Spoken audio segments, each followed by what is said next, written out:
সাইফুল ইসলাম লিখেছেন, যৌতুক গ্রহণের শাস্তি কি হতে পারে? দ্বিতীয় আরেকটা প্রশ্ন করেছেন, যদি আমি পরিবারের চাপে যৌতুক নিয়ে ফেলি তাহলে কি পরে শ্বশুরকে সে টাকা ফেরত দিতে পারবো? যৌতুক গ্রহণ করা হারাম, অন্যায়ভাবে কারোর সম্পদ ভক্ষণ করা। নবী করিম সাল্লাল্লাহু আলাইহি ওয়াসাল্লাম বলেছেন, ফাইমা তাখুযু মাল আখিক, তুমি কারোর কাছ থেকে কোনো টাকা পয়সা সম্পদ এটা নিলে কিসের বিনিময়ে নিলে, কিসের ভিত্তিতে নিলে, এটার জবাব তোমার পরিষ্কার হতে হবে।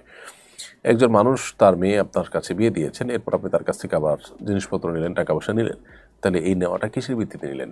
মেয়ে দিয়েছেন, তার সাথে আবার টাকা তিনি কেন দিবেন?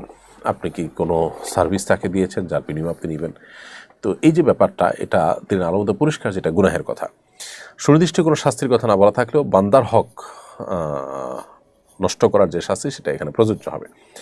আর যখন আল্লাহ তাআলা তৌফিক দিবেন বা যখন আপনার সম্বিত ফিরে আসবে এই গুনাহের কাজ করার পর, অবশ্যই শ্বশুরকে আপনি ফেরত দিয়ে দিবেন সেই জিনিসটি যেটি তাদের কাছ থেকে গ্রহণ করেছেন।